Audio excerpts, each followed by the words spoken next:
గురుభ్యో నమః. రాజమాతాంగ దేవునే నమః. వీక్షకులకు వందనం. మామయ్య కబుర్లకు స్వాగతం. ఎన్నాళ్ళో వేచిన ఉదయం ఈనాడే ఎదురవుతుంటే, ఇన్ని నాళ్ళు వేచిన హృదయం ఎగసి ఎగసి పడుతుంటే, ఇంకా తెల్లవారదేమి ఈ చీకటి విడిపోదేమి. ఏంటి మమ్మీ ఎవడీడు అంటూ ప్రపంచ టీ20 మొదలైన మొదటి సంవత్సరం 2009లో ధోనీసేన విజయంతో ముద్దాడిన టీ20 వరల్డ్ కప్ ట్రోఫీని ఇన్ని సంవత్సరాల తర్వాత 15 ఏళ్ల నిరీక్షణ తర్వాత తిరిగి భారత్ గెలుపుతో రోహిత్ సేన విజయంతో వరల్డ్ కప్ ట్రోఫీని ముద్దాడాడు. భారత్ టీ20 టీం ఎంపిక నుండి విమర్శకుల పరామర్శలతో ఓ మహా అయితే సెమీస్ అంతే కదా అనే పెదవిరుపులతో మొదలైన భారత్ వరల్డ్ టీ20 ప్రస్థానం పడుతూ లేస్తూనే ప్రతి మ్యాచ్లోనూ చివరికి నిటారుగా నిలబడుతూ వరుసగా 8 విజయాలతో వర్షం కారణంగా రద్దయిన కెనడా మ్యాచ్ తప్ప 8 విజయాలతో ఏ బాలీవుడ్ యాక్షన్ సినిమాకు తీసిపోని రీతిలో ఉత్కంఠభరిత క్లైమాక్స్తో ఫైనల్స్లో చివరి 5 ఓవర్ల డ్రామాతో ముగిసి చివరకు వరల్డ్ కప్ భారత్ చేతచిక్కింది. ఈ 15 సంవత్సరాల్లో 2014లో ఫైనల్ కు, 2016, 2022లో సెమీస్ కు మాత్రమే చేరగలిగిన భారత్ టీ20 వరల్డ్ కప్ ని వెస్టిండీస్, ఇంగ్లాండ్లతో కలిసి రెండోసారి దక్కించుకుంది. మామయ్య కబుర్లని సబ్స్క్రైబ్ చేసుకోండి. ఈ వీడియో మీకు నచ్చితే లైక్ చేయండి, షేర్ చేయండి, కామెంట్ చేయండి. ఇక మ్యాచ్ విషయానికి వస్తే టాస్ గెలిచిన భారత్ బ్యాటింగ్ ఎంచుకుంది. మార్కో జాన్సన్ వేసిన మొదటి ఓవర్లోనే 3 ఫోర్లు కొట్టి 15 పరుగులు చేసి భారత్ ఉద్దేశాన్ని తెలియజేసింది. మహారాజ్ వేసిన రెండో ఓవర్లో మొదటి 2 బాల్స్ లో 2 ఫోర్లు కొట్టిన రోహిత్ 4వ బంతికి క్లాసన్ క్యాచ్ తో పెవిలియన్కి చేరాడు. అదే ఓవర్లో పంత్ చివరి బంతికి స్వీప్కి ప్రయత్నించి కీపర్ డికాక్ కు చిక్కాడు. రబాడా వేసిన 5వ ఓవర్లో సూర్యకుమార్ యాదవ్ క్లాసన్ కే క్యాచ్ ఇచ్చి అవుట్ అయ్యాడు. పిచ్ హిట్టర్గా వచ్చిన అక్షర్ పటేల్తో కలిసి 14వ ఓవర్ వరకు వికెట్ పడకుండా విరాట్ కాస్త నెమ్మదిగా ఆడాడు.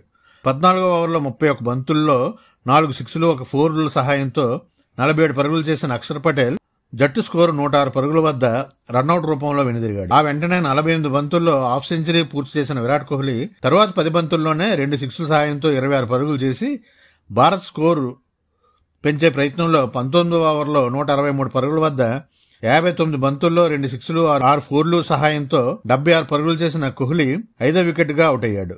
శివన్ దూబే 16 బంతుల్లో 3 ఫోర్లు 1 సహాయంతో 27 పరుగులు చేసి భారత్ తన 20వ ఓవర్లో 7 వికెట్ల నష్టానికి 176 పరుగులు చేసి 177 పరుగుల విజయ లక్ష్యాన్ని సౌత్ ఆఫ్రికా ముందుంచింది.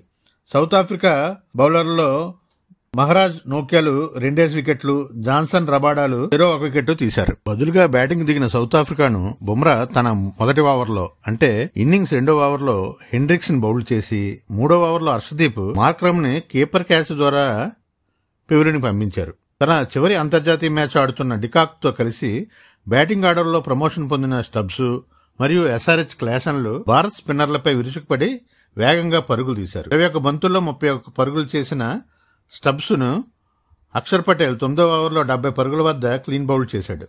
13వ ఓవర్లో డికాక్ కుల్దీప్ పట్టిన క్యాచ్ ద్వారా కుల్దీప్ వేసిన 14వ ఓవర్లో మిల్లర్ 1 4 1 6 తో కలిపి మొత్తం 14 పరుగులు రాబట్టి సౌత్ ఆఫ్రికా విజయానికి బాటలు వేస్తే, అక్షర్ పటేల్ వేసిన 15వ ఓవర్లో 2 ఫోర్లు 2 సిక్స్లతో క్లాసన్ 24 పరుగులు చేసి తమపై చోకర్స్ అనే బిరుదుని తొలగించుకోవాలని, తొలి ఐసీసీ ట్రోఫీని ముద్దాడాలని తమ విజయానికి కాంక్రీట్ వేశారు. చివరి 5 ఓవర్లో 30 పరుగులు అంటే 30 బంతుల్లో 30 పరుగులు చేయవలసిన దశలో క్రీజులో క్లాసన్, మిల్లర్ లాంటి హిట్టర్లు పాతుకుపోయి ఉన్న దశలో, ప్రేక్షకులు తమ ఆశలన్నీ ఆవిరి అయిపోతున్న దశలో జరిగింది ఓ మ్యాజిక్.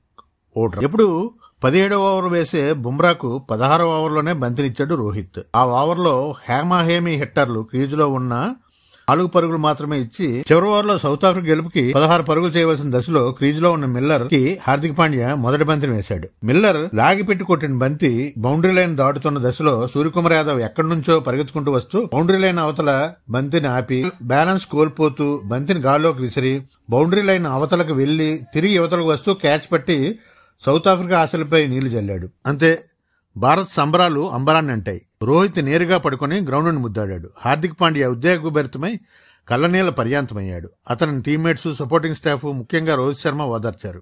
విరాట్, సిరాజు, హర్షదీప్ అందరి కళ్ళు ఆనంద బాష్పాలతో నిండిపోయాయి. ఇప్పుడు తొనకని బెనకని కోచ్ రాహుల్ ద్రావిడ్ తన ఉద్వేగాన్ని ఆపుకోలేకపోయాడు.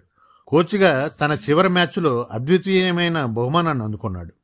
జై హో భారత్, జై హో రాహుల్ ద్రావిడ్, జై హో రోహిత్ శర్మ, జై హో బుమ్రా, జై హో అక్షర్ పటేల్, జై హో విరాట్ కోహ్లీ, జై హో సూర్యకుమార్ యాదవ్, జై హో కులదీప్, జై హో హర్షదీప్, జై హో శివన్ దూబే, జై హో జడేజా, జై హో రిషబ్ పంత్, జై హో హార్దిక్ పాండ్యా, జై హో సపోర్టింగ్ స్టాఫ్, జై హో బీసీసీఐ. కొసమేరపు ఏమిటంటే సగటు భారతీయ క్రికెట్ అభిమానికి భారత్ గెలుపు ఎంతో ఆనందాన్ని కలిగించినా సౌత్ ఆఫ్రికా ఓటమి అంతో కొంత బాధను మిగులుస్తుంది. ఎందుకంటే ప్రపంచ క్రికెట్లోనే భారత్తో అత్యంత స్నేహపూర్వకంగా ఉన్న జట్టు ఏదైనా ఉందంటే అది సౌత్ ఆఫ్రికాయే.